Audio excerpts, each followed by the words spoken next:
Good afternoon, everyone. I am Professor Lee, author of the Naver blog Ubiquitous Happiness series. It is a joy to meet you today and to share this special lecture, Vision and Dream of a Ubiquitous Happiness series. Let's begin with a question. Why do we need a new philosophy of happiness right now?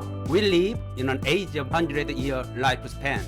Life expectancy is longer than ever, yet our sense of emotional abundance is shrinking. Technology evolves rapidly, yet the warmth of our heart seems to cool.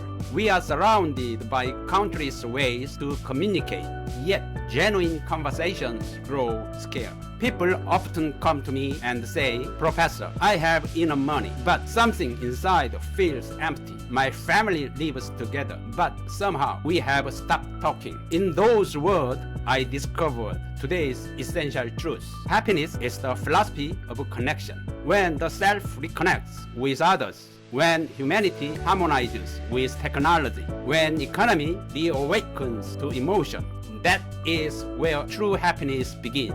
This philosophy was born from a letter I once received from a reader. She wrote, Professor, I have lived my whole life for my family, but I have never truly lived as myself. Now I want to learn how to be happy in my own name. That single line moved me deeply. It was then I decided to reinterpret happiness through the languages of the humanities and economics, to translate knowledge into emotion and logic into lived experience. Today's lecture is the result of that decision, an invitation to work together through the landscape of Ubiquitous Happiness series. This hour belongs entirely to you. After decades of giving your time to work and family, this moment is your time to pause, to listen to your own voice. One participant once told me, Professor, I spend money for my family, but I never invest a penny in my own heart. Happiness doesn't live far away. It begins the very moment you take care of yourself. May this lecture rekindle the warmth you once tucked away in your heart. Have you ever felt this? You buy something new, bag is full, but your heart feels empty. That is because consumption has become a reward for stress rather than a path to joy. Ubiquitous Happiness series invites a shift. Ask not what should I buy,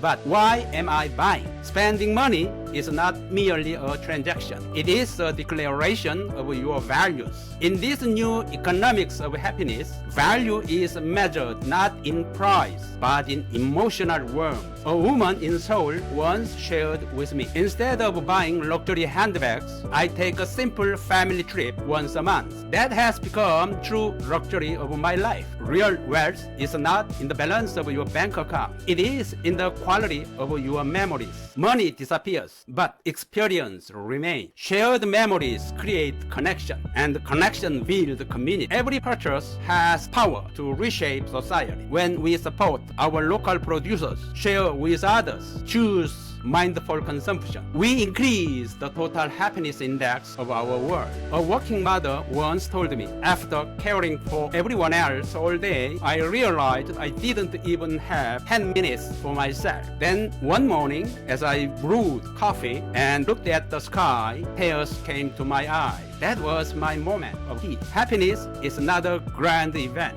It is a brief recovery of soul. Create your own 10 minutes daily ritual. Listen to music, take a walk, or do absolutely nothing. Those 10 minutes will transform your tomorrow. Because Ubiquitous Happiness series teaches happiness is not a plan. It is a practice. After one lecture, a woman shared, when I began to smile more, my husband changed. My child looked at me differently. Happiness is not just one emotion. It is energy. It radiates through every conversation at dinner table, every word of gratitude, every gentle act of listening. I call this a family circular economy. Your smile changes atmosphere at home, and that warmth circles back to heal you in return. We live in a world where smartphones are our companions, even our comfort. Yet, despite being constantly connected, many of us feel deeply alone. Technology should not replace humanity. It should should amplify. Take 30 minutes each day for a digital detox. Turn off the screen. Look at your family's face. Watch the cloud drift by. Write down what you feel. True smart living is not about speed. It is about depth. One woman joined a creative writing class at her local culture center. She said, I thought it was just a hobby, but when I wrote my story, I cried. That is when I realized there is still someone inside me who wants to learn. Learning is not competition. It is awakening. Lifelong learning is not a pastime. It is a path to self-renewal. The moment we begin to learn again, we grow young again. That is spirit of happiness education within Ubiquitous Happiness series. A homemaker once reconciled with a neighbor after years of distance. We simply begun exchanging side dishes. Now we are friends again. Inclusion is not a moral choice. It is the wisdom of survival. When we embrace difference, relationship heal and the world warms again. After today's lecture, think of someone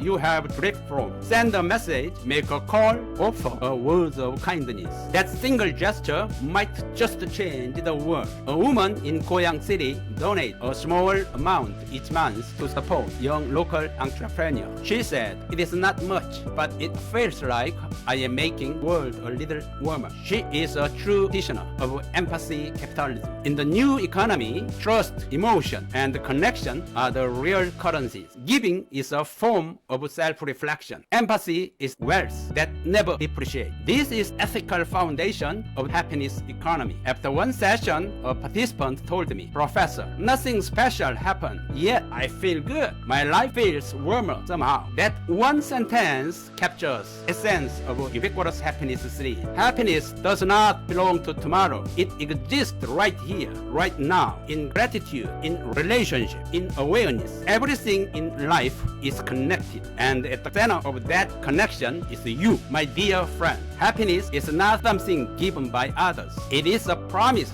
we make to ourselves and to each other. May today's lecture become a small act of happiness in your daily life. When that act spreads to your family, your community, and the world, we will together create a civilization of ubiquitous happiness. Let us affirm together, happiness is ubiquitous. It begins here and now. My happiness is ubiquitous. Wherever I am, whatever I do, I am happy. May every one of you live to 100 in health, abundance, and joy. May your today be richer than yesterday, and your tomorrow be even happier than today. Thank you. Thank you, everyone.